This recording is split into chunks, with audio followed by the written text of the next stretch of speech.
It is time to open up the cinematic treasure chest where the best of the best movies are hidden. It offers everything from ninja and war movies to sci-fi and monster movies. However, before we get to my favorite movies of all time, we have to find out what even makes for a good movie. I've been asking myself exactly this question over and over again while preparing this list. Is it enough that the movies cover important themes? Or do they also have to be well acted, have expensive special effects, and have a beautiful cinematography? Well, I don't think a movie necessarily needs to live up to all of these criteria to be amazing. One of the most important things in my selection was whether the movies resonated with me or not. For example, by handling relatable situations, or by taking me back to a certain time in my life. Of course, all while being original, fresh and timeless. I think the three most important things in my selection were whether the movies were visually interesting, whether the movies were congruent and that you believed in the worlds they built and in the characters, and finally whether the movies were rewatchable and had stood the test of time. For example, I expected Fight Club to live up to all of these criteria, but it turned out that the movie has aged quite poorly and that it isn't quite rewatchable with all its cringe breaking of the fourth wall. That's the cue for a changeover. He flips the projectors, movie keeps right on going, and nobody in the audience has any idea. In this video, I don't really take the historical impact of the movies into account. So no Citizen Kane and no Metropolis in this video. I'm more focused on whether the movies hold up today. My list will be nothing like the IMDb Top 250, as that list is all about consensus, while my list is more personal and probably also focused on movies that are counterculture. Enough with the chit chat, here's my top 20 movies of all time. We start out with an artsy movie, and I hope you guys will stick with me through this one. Number 20 is Eyes Wide Shut, the final film of auteur Stanley Kubrick. Alice and William are having a seemingly perfect life. Well, that's just until they get stoned and have a discussion about faithfulness, where Alice tells that she considered leaving him and their child for a young hot naval officer a year ago. This revelation makes William question everything, and he ventures out for a long night of moral discovery, which takes him by a prostitute. What do you recommend? And he meets an old friend from medical school who is now a pianist. During this encounter, William finds out that the pianist has a gig at a secret location, and he decides to sneak along. I play blindfolded. You'll have to watch the movie to find out how deep the rabbit hole goes, but I promise you that it goes pretty deep. The movie is mysterious and dreamy, and some people find the movie very long, but I find it exciting and visually pleasing. In these QAnon days, I'm sure people can cook up some conspiracies about this movie, just as they did with 2001: A Space Odyssey and the moon landing. On top of this, I'm pretty sure that this is the movie that Christian Bale studied as preparation for his role as Patrick Bateman in American Psycho. Number 19 is Dawn of the Dead. And though it's a remake, it's also my favorite zombie movie, and I just love everything about it. From its grounded start hinting at things to come. Why did Dr. Cho order a head x-ray when the man was bitten on the hand? To when everything goes insane in the idyllic middle-class neighborhood. God, I love this scene. It is a zombie movie where people are not complete idiots struggling to open doors and the like. I think it's a pretty smart decision of the characters to take refuge at a mall, as malls have food supplies for years to come. Why are they coming here? Memory, maybe. Instinct. Maybe they're coming for us. The movie also questions whether survival and hedonistic pleasures are enough for leading a meaningful life. Dawn of the Dead is the best of survival and post-apocalyptic movies, all in one. Hell is overflowing, and Satan is sending his dead to us. Why? Because you have sex out of wedlock.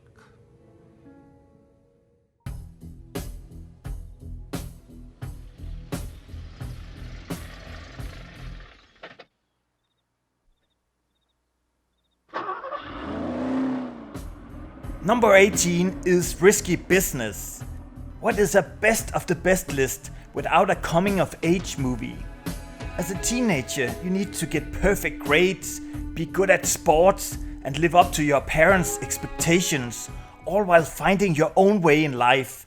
Not a small task, but every now and then, say what the fuck. What the fuck gives you freedom?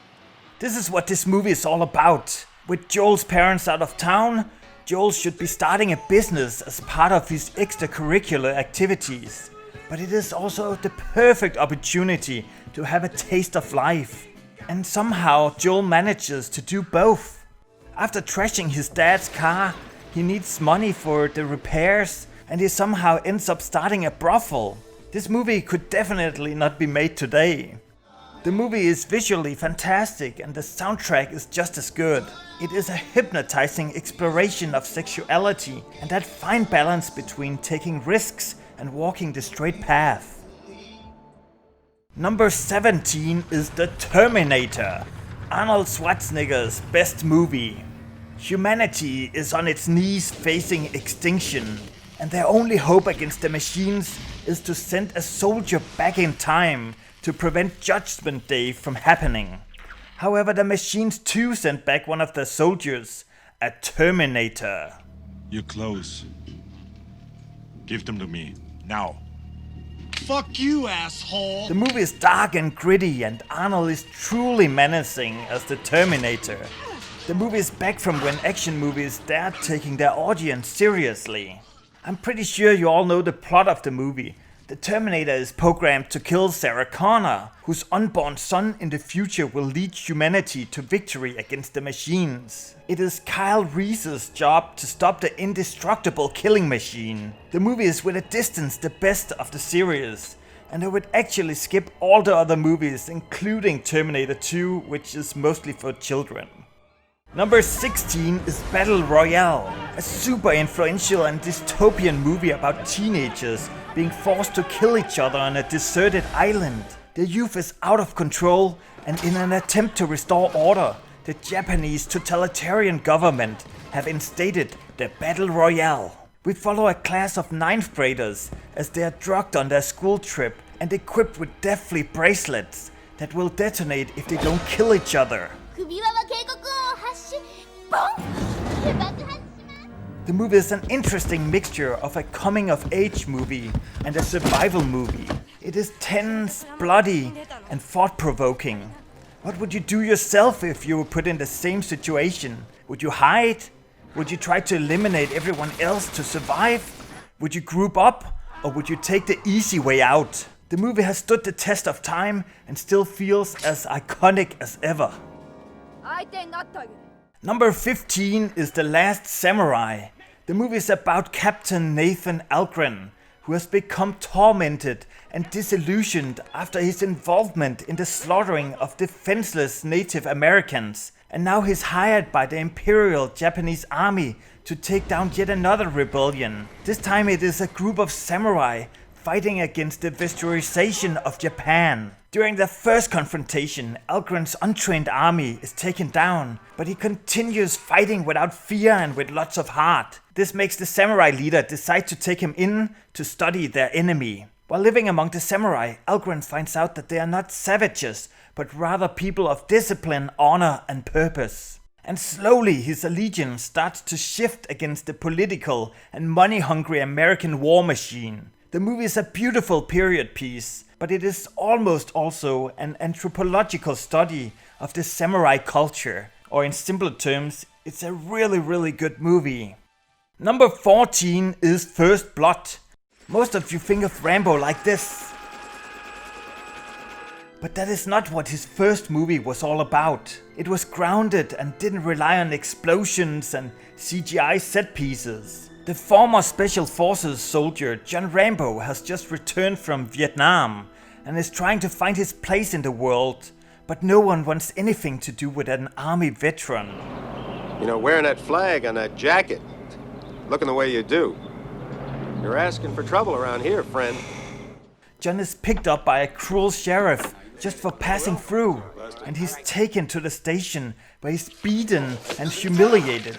This brings back traumas from Vietnam, and Rambo's war instinct is triggered, and he fights his way out of the police station and flees into the mountains. As the local police don't want to lose face, they escalate the situation and bring in the National Guard and start hunting down Rambo and shooting after him. This is a big mistake, as for Rambo this means war. Don't push it. Don't push it, I'll give you a war you won't believe. When I was a kid, I used to watch this movie again and again with my dad, and we both loved the theme of extreme survival, and that part where Rambo sets up all the traps. And of course it also feels great to cheer for the underdog as he outsmarts his enemies. It's not him. It's the goddamn scarecrow. As an adult, the movie is as awesome as ever, and it actually feels fresh among all those dumb Marvel movies. So it's time for you to dust off the movie and give it a rewatch. And now that you're at it, you should also rewatch the third sequel, simply called Rambo. Number 13 is Perfect Blue, a complex thriller about the duality between the person and the avatar, which is more relevant than ever. The movie starts out with Mima having her last concert as an idol, as she is trying to transition her career into acting. An obsessed fan, however, does not agree with her decision, as he attempts to keep Mima's innocent idol character alive on the internet.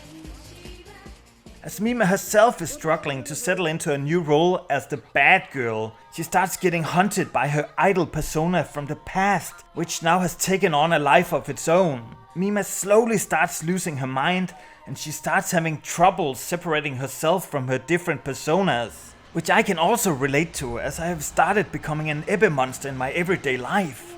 The situation is further complicated by the fact that there is a killer on the loose. The movie is both a visual masterpiece and an excellent psychological thriller, and it actually was the inspiration for the great movie Black Swan. Number 12 is yet another anime movie. It is Your Name.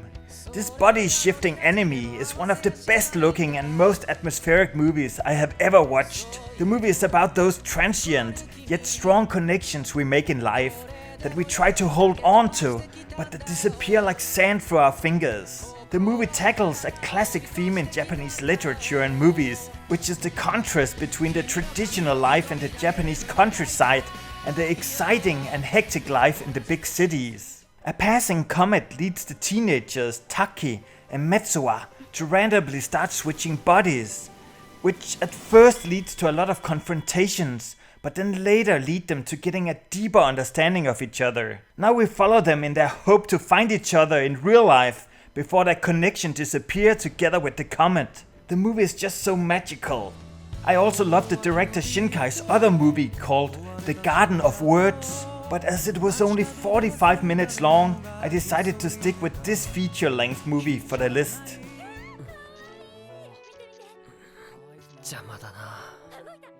We finish off the first 10 movies with number 11, Kill Bill.